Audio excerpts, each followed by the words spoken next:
Existem muitos filmes podres de terror. O gênero terror é um dos mais afetados com filmes medíocres e péssimos. Mas eu acredito que esse filme aqui é um dos piores filmes de terror de todos os tempos. Tudo bem que pode ter filmes de terror ainda piores, mas o destaque no título como pior foi meio para despertar curiosidade. Mas olha, que ele é um dos piores e mais genéricos e horríveis, disso eu tenho absoluta certeza. O universo Invoca, mais conhecido como Invocaverso, é uma franquia que começou muito bem, tendo os 2 primeiros Invocas que considero ótimos. Depois que expandiram para outras sagas como Annabelle, a Freira e etc., que o negócio, na minha opinião, começou a desandar. Chorona veio em 2019, com os eventos se passando em 1973. Esse ano te lembra alguma coisa? Pois, aqui para o nosso mundo real de meros mortais, foi lançado um dos melhores filmes de terror da história. Coitado, é até uma heresia da minha parte colocar uma obra-prima dessa em um vídeo desse filme aqui. Bem sim. Eu não tô louco! Eu não tô louco!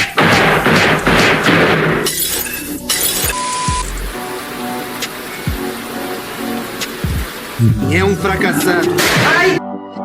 O primeiro filme, cronologicamente, começa na Freira 1 de 2018, se passando em 1952. Annabelle 2 de 2017, se passando em 1955. A Freira 2, 1956. Annabelle 1, 1967, Invocação do Mal 1, 1971, Annabelle 3, 1972 e finalmente chegando a Maldição da Chorona. Como? Chorona. Cara, quem teve a ideia disso? Certamente essa é a pior criatura desse universo, no mau sentido. Por que raios hoje vou criar uma mulher de vestido que chora? Se esse fosse o problema, por que de criações e concepções merdas, a execução podia ter sido boa? Infelizmente, não aconteceu. Eu acredito que a Maldição da Chorona também é disparado pior do Invocaverso, mas disparado. E posso te dizer o porquê. Vamos pegar de comparação outro filme lixo, na minha opinião, A Freira 1. Plot do filme não te segura o suficiente, decisões burras por parte de Valak. Vou te dar uns sustinhos e brincar com você. Valak só vai aprender mesmo quando parar de ficar de joguinhos. E o principal, que é o terror, medo, é praticamente inexistente. Sustos óbvios, bobos, que não fazem o menor sentido e apelativos, acompanhados de um bom só que não e clichê volume lá na PQP.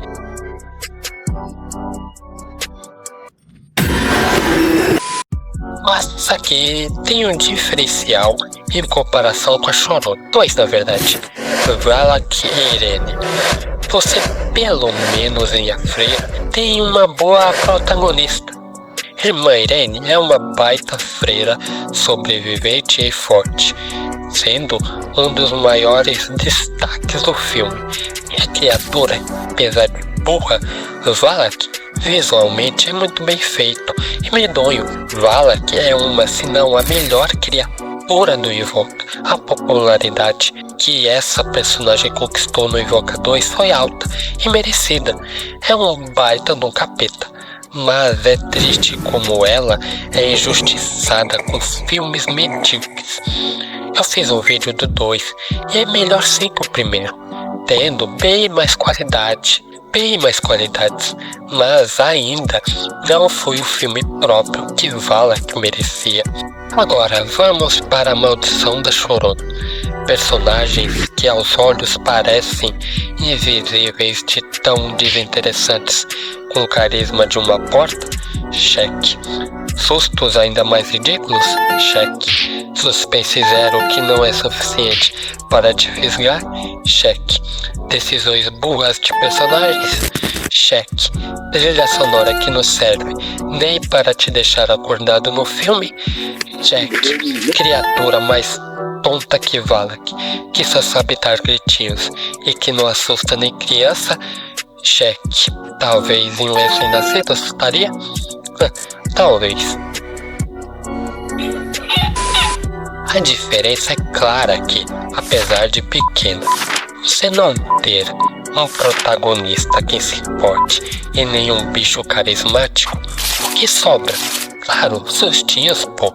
Coisa que esses produtores do universo invocam sabem fazer de melhor e pior. Lembra que disse sobre a cronologia lá atrás? Pois bem, o filme é conectado e ao mesmo tempo não é conectado com o universo.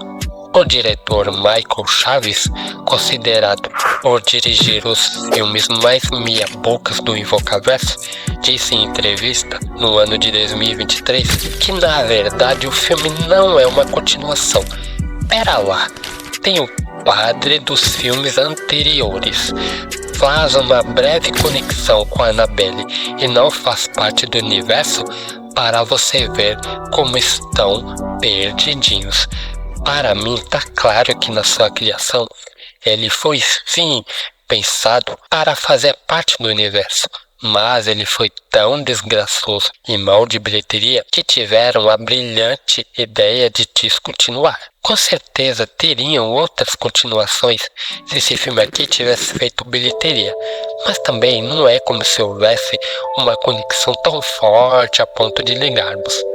O que não funciona? O filme parece um conjunto de um monte de coisas que já havia literalmente uma copiar, colar de todos os tempos.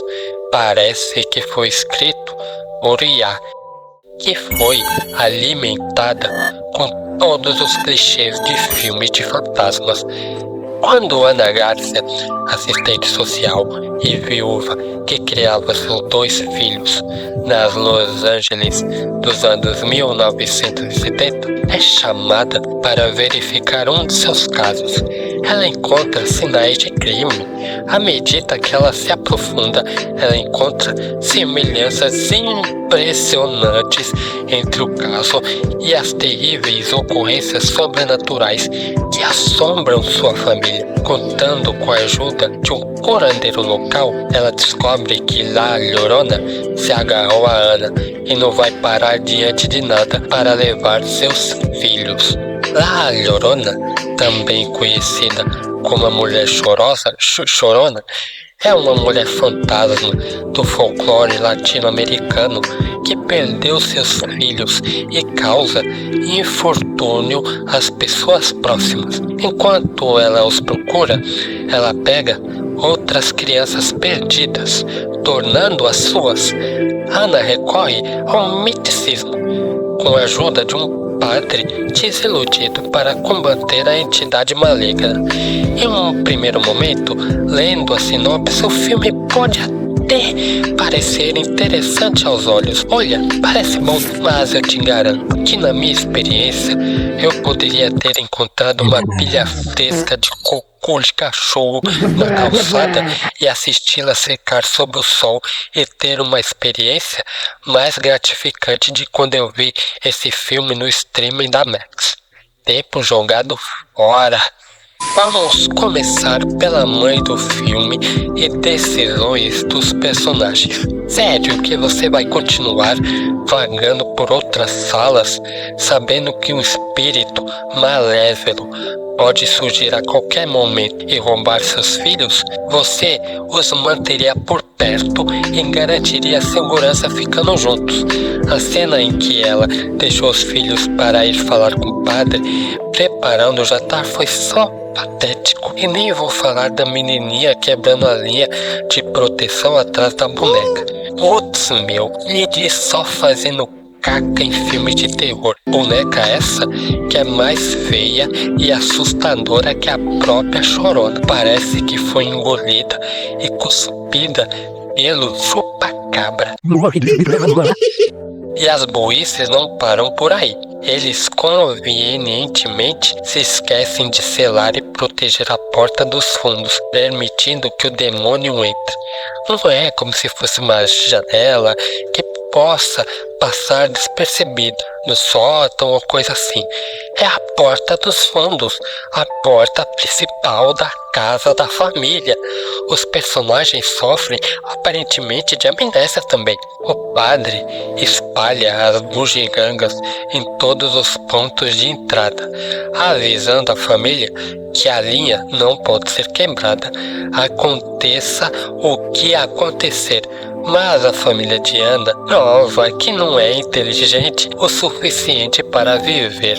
Sam, avistando sua boneca na varanda e depois cometendo a burrice de ir atrás, é totalmente inocência. Sério, Ana já tinha alertado sua filha para esquecer a boneca, mas no momento em que eles tentam manter o espírito do lado de fora, Sam vai para o próximo quarto e decide abrir a porta para pegar sua bendita boneca horrorosa de volta, quebrando o selo no processo, o que convida La Llorona a agarrá-la e levá-la para a piscina para se afogar. O diretor, na minha opinião, não foi brilhante o suficiente para construir uma boa narrativa sem precisar forçar decisões boas e sem sentido, atrapalhando o fluxo da trama no processo. Drama que depende de lapsos insanos de lógica e decisões bizarras dos personagens, com os quais devemos nos relacionar. Genérico mais roteiro tosco. Caro Michael Chaves, não tenho nada contra tu, mas acho que tá na hora de entregar esses novos filmes para outros diretores mais criativos, né? Esse cara só pode ter uma experiência novata no terror para criar um pseudo tensão barata acompanhado de uns sustinhos mequetrefes. Falei no vídeo da Freira 2 e repito aqui, você sabe que um filme de terror é medíocre quando lhe carece de jogação alto para forçar uma tentativa de susto. PQP, hein? Saudades daqueles filmes com baixo orçamento, onde o diretor precisava usar a criatividade e se virar para criar um terror bem feito. Antigamente era tudo mais dosado e estruturado, tudo na sua hora e momento. Hoje agora eles colocam esses áudios no talo e a qualquer momento brota um som bem mais alto para te assustar. E olha que essa opinião é de alguém que nem é da velha guarda que viveu na época. É lamentável. Descontinuado do universo Invocação, com notas horríveis e uma bilheteria marromeno, A Maldição da Chorona vai ficar para sempre marcado como um dos piores filmes de terror. Um exemplo a não ser seguido. Comente a sua opinião abaixo, se você concorda comigo, se o filme para você foi bom, discordando de todos os meus pontos. Sem problema, pode falar, só não fica bravo comigo se você é fã desse filme. Eu também gosto do universo Invocação. E por exemplo, Annabelle 1, eu nem acho esse lixo que pintam tanto. Tirando aquele casal que meu pai tá para nascer, personagens mais sem carisma, meu Deus, enfim. Seu like fortalece muito meu trampo por aqui. Agradeço muito. Desligando, tchau.